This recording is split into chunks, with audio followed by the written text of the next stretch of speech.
Hello and welcome everyone. In today's video I will show you how to stop apps from using your location on iPhone. To do that is really simple. You have just to go to settings, and after that you have to go and scroll down until you find privacy and security, and the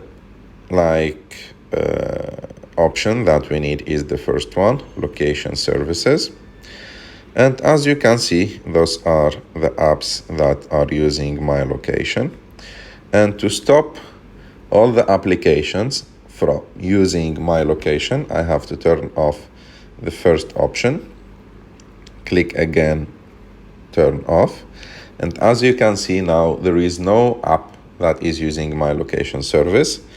But if I want to just stop one application from using my location service, for example, I will take the example of Business Suite.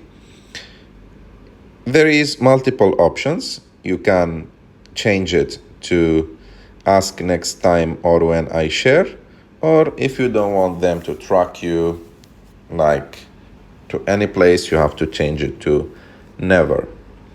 I hope that you like this video. If you like this video, don't forget to subscribe to our channel, to like this video, and see you in the next one.